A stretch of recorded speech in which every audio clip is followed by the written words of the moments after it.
Sisters channel కి స్వాగతం. ఎలా ఉన్నారు? బాగున్నారా? మన వాళ్ళందరూ రెగ్యులర్ కర్రీస్ చేసి చూపించమంటున్నారు. రోటి పచ్చళ్ళు, ఇగురు కూరలు ఇటువంటివన్నీ చేసి చూపించండి అమ్మా అని అడుగుతున్నారు. అందులో భాగంగా ఈ రోజు నేను మా ఇంట్లో నేను వండుకునే తోటకూర ఫ్రైని మీకు చేసి చూపిస్తాను.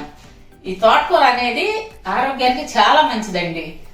అందులో పీచు పదార్థం ఎక్కువ ఉంటుంది కాబట్టి ఎవరికైనా మలబద్ధక సమస్య అది ఉంటే అది పోతుంది, కంటి సమస్యలు పోతాయి. వెయిట్ తగ్గాలనుకున్న వాళ్ళకి తోటకూర బెస్ట్ అండి, చాలా మంచిది.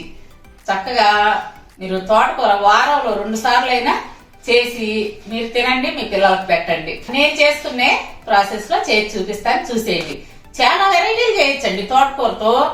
అసలు పులుసు కూరలు ఏంటి, పులుసు కూరల్లో కూడా వెరైటీలు చేయొచ్చు. వేపుళ్ళు ఎన్ని రకాలు చేయొచ్చు. ఏది చేసినా ఆరోగ్యానికి అంత మంచిదండి. అందులో వేసే పొళ్ళుతో అంటే మనం ఆరోగ్యకరంగా అన్ని నట్స్ తో చేసుకోవచ్చు. అంటే ఏమంటారు, పల్లీలని, పుట్నాల పప్పు అని, ఇట్లా వీటన్నిటితో కూడా మనం వెరైటీగా చేసుకోవచ్చు. ఇప్పుడు నేను ఒక వెరైటీ చేసి చూపిస్తాను, చూసేయండి. నేను ఈ సైజు తోటకూర కట్టలు 2 తీసుకున్నాను. వీటిని ఇట్లా ఏదన్నా పెట్టి కడతారనమాట తోటకూరని. అది కట్ చేసుకొని ఇట్లా ఓపెన్ చేస్తే మనకి ఇందులో గడ్డి గాదం అన్నీ వస్తాయండి. రైతులు కోసేటప్పుడు కొంచెం గడ్డి పరకలు ఇగోండి ఇవన్నీ ఉంటాయి. ఇవన్నీ వేరేసుకొని శుభ్రంగా 1కి 4 సార్లు కడుక్కోవాలి. 2 గిన్నెల్లో నీళ్లు పోసుకొని బాగా కడగండి. ఎందుకంటే ఈ వేర్ల దగ్గర కొంచెం ఇసుక ఉంటాయి అన్నమాట. బాగా కడిగి తరువాతే మీరు చిన్న ముక్కలుగా కట్ చేసుకోండి. ఇప్పుడు నేను ఇవన్నీ బాగా కడిగి చిన్న ముక్కలుగా కట్ చేసి చూపిస్తాను. ఇగోండి గడ్డి పరకలు ఇంకా ఉన్నాయి, నేను ఇంకా పూర్తిగా విప్పదీయలేదు. ఈ రైతులు హడావుడిగా కడుతుంటారు కదా, అప్పుడు ఈ గడ్డి పరకలు కూడా వస్తుంటాయి. మీరు శుభ్రంగా కడిగిన తర్వాత వడబుట్టలు వేసుకోవాలి. నీరంతా వడవాలన్నమాట. ఇదిగో వేరే ఏదో మొక్క కూడా వచ్చింది. ఇప్పుడు ఇవన్నీ నేను ఏరి పక్కన పెట్టుకుంటా. ఇదిగోండి శుభ్రంగా కడిగి పెట్టుకున్న తోటకూర. ఈ తోటకూర ఒట్టి ఆకులే కాకుండా ఈ విధంగా కాడలు కూడా కట్ చేసి పెట్టుకోండి. మనకి కాడల్లో బాగా ఫైబర్ ఉంటుంది, మలబద్ధకం లేకుండా ఉంటుంది అనమాట. ఒట్టి ఆకుతో చేసినా గానీ కూర మనకి అంటే ఈ ఫ్రై టేస్ట్ ఉండదు. ఇలా కాడలు ఉంటేనే మంచిది. చూడండి ఈ విధమైన కాడలు అంటే ముదురు కాడలు కాకుండా లేత కాడలే మీరు కట్ చేసుకోండి. ఇప్పుడు స్టవ్ మీద బండి పెట్టుకొని దాంట్లో 3 టేబుల్ స్పూన్లు ఆయిల్ వేసుకున్నాను. మీ ఆకుకూరను బట్టి ఆయిల్ వాడుకోవచ్చు, కొంచెం ఎక్కువైనా తక్కువైనా పర్లేదు. అసలు ఆకుకూరలకి కొంచెం తక్కువే పట్టుద్దండి ఆయిల్. 1 స్పూను తాలింపు గింజలు, అలాగే 1 స్పూను పచ్చి శనగపప్పు. ఈ తోటకూర ఏ విధమైన వంట చేసినా గానీ పచ్చి శనగపప్పు ఉంటే తోటకూరకి సూపర్ టేస్ట్ వస్తుంది. పచ్చి శనగపప్పు మాత్రం మర్చిపోకుండా వేసుకోండి. 1 ఎండుమిర్చి తుంచి ముక్కలు చేసుకోవాలి. ఈ తాలింపు దోరగా వేగాలి. ఆవాలు కూడా మీరు లావ ఆవాలు తీసుకోండి. సన్న ఆవాలు అంత టేస్ట్ రావు. లావ ఆవాలు అయితే పంటి కింద పడి నలుగుతూ బాగా రుచిగా ఉంటుంది. ఇగోండి సన్నగా తరిగి పెట్టుకున్న పెద్ద ఉల్లిపాయ, 1 పచ్చిమిర్చి అట్లా ముక్కలు తరిగి పెట్టుకోండి. ఉల్లిపాయ ఈ సైజు ఉల్లిపాయ 1 తీసుకున్నాను. అందులోనే పొట్టు ఒలిసి పెట్టుకున్న 5-6 చిన్నులపాయ రెబ్బలు, అలాగే కొంచెం కరివేపాకు. వీటిని కొంచెం వేగనిద్దాం. తాలింపు చూడండి, ఉల్లిపాయలు మరీ ఎక్కువ వేగనవసరం లేదు, ఇట్లా వేగితే చాలు.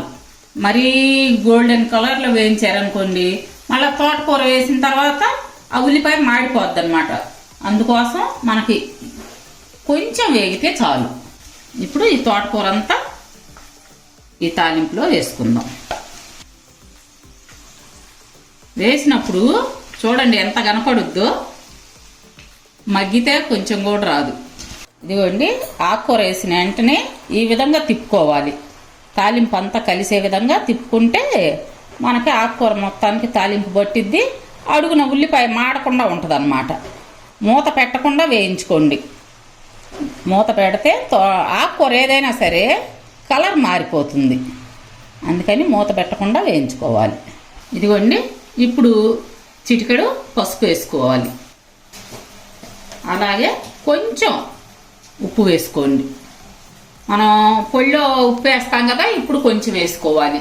మీరు ఉప్పు తక్కువ వాడుకోవాలండి. పాలకూర, ఈ తోటకూర, ఏ కూరలైనా కానీ ఉప్పు ఉంటుంది, అందుకని కొంచెం ఉప్పు చూసుకొని వాడుకోండి. తోటకూరలు అయితే మరీ తక్కువ వాడాలి. ఇప్పుడు ఇట్లా మీడియం ఫ్లేమ్ మీద ఉడకనివ్వండి. ఇదిగోండి, తోటకూర బాగా వేగింది. ఇలా నొక్కితే కాడ ఈ విధంగా ప్రెస్ అవ్వాలి. ఇప్పుడు దీంట్లోకి మనం కారం రెడీ చేసుకుందాం. ఇప్పుడు 4 స్పూన్లు పుట్నాల పప్పు. ఇందాక ఆకుకూరలో కొంచెం ఉప్పు వేసాం కదండి, దాన్ని బట్టి చూసుకొని మీరు ఉప్పు వాడుకోవాలి. ఇప్పుడు కారాన్ని బట్టి మీకు ఎండుమిర్చి, 5-6 రెబ్బలు చిన్నులపాయలు, 1 స్పూను జీలకర్ర, కొంచెం ఎండు కొబ్బరి, వీటన్నిటిని కొంచెం బరకగా మిక్సీ పట్టుకుందాం. ఇదిగోండి, ఈ విధంగా మిక్సీ పట్టుకోవాలి. ఇప్పుడు కారం వేసే ముందు కొంచెం హై ఫ్లేమ్లో పెట్టుకోండి స్టవ్. మనకి ఈ విధంగా నూనె వదులుతూ ఉంటుందన్నమాట, అప్పుడు మనకు రెడీ అయినట్టు కర్రీ. ఇదిగోండి, ఇట్లా సైడ్ చూడండి నూనె వదులుతుంది. దాంట్లోకి మనం ఈ పొడిని వేసుకుందాం. ఉండు నాన్న, ఏదన్నా మిగిలిందనుకోండి కొంచెం మీరు పొడి అన్నంలోకి వేసుకొని కొద్దిగా నెయ్యి వేసుకొని కలుపుకొని తిన్నా చాలా టేస్టీగా ఉంటుంది. మీకు కావలసినంత పొడి వేసుకొని బాగా ఆకుకూర అంతా కలిసే విధంగా కలుపుకోండి. హై ఫ్లేమ్లోనే పెట్టుకోవాలి, ఎందుకంటే ఈ నీరంతా వదలాలన్నమాట. ఇప్పుడు హై ఫ్లేమ్ మీద పెట్టి మనం కలుపుతూ ఉంటే పొడి పొడిగా వస్తుంది కూర, అంటే ఈ ఫ్రై అన్నమాట. ఈ పుట్నాల పప్పు వేసినందువల్ల ఏంటంటే కొంచెం ముద్ద పడుద్ది, అందుకని చెప్పి మనం హై ఫ్లేమ్లో పెట్టుకొని ఈ విధంగా, ఇదిగోండి ఈ విధంగా పొడి పొడిగా అయిన తర్వాత మనం స్టవ్ కట్టేసుకొని ఒక సర్వింగ్ బౌల్లోకి మార్చుకుందాం.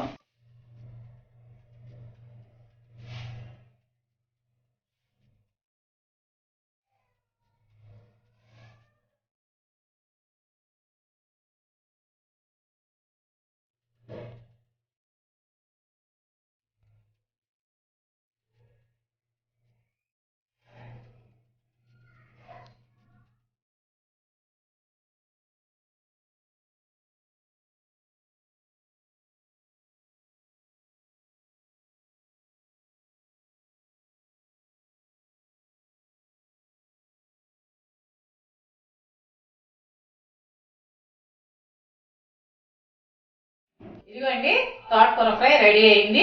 చూసారు కదా ఎంత ఈజీగా, ఎంత హెల్దీగా, ఎంత టేస్టీగా చేసుకోవచ్చో చేసి చూపించాను. మీరు కూడా ట్రై చేసి తిని చూసి ఎలా ఉందో నాకు కామెంట్స్ లో చెప్పేయండి. సరే బుజ్జమ్మాయి, చూసారు కదండి చెల్లి చేసిన తోటకూర ఫ్రై.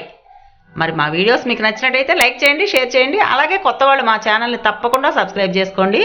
పక్కనున్న బెల్ ఐకాన్ క్లిక్ చేసి ఆల్ అనే ఆప్షన్ ఎంచుకుంటే మేము పెట్టే ప్రతి వీడియో మీకు నోటిఫికేషన్ రూపంలో వస్తుంది. రేపు మరో మంచి వీడియోతో కలుద్దామండి. అప్పటి వరకు బాయ్.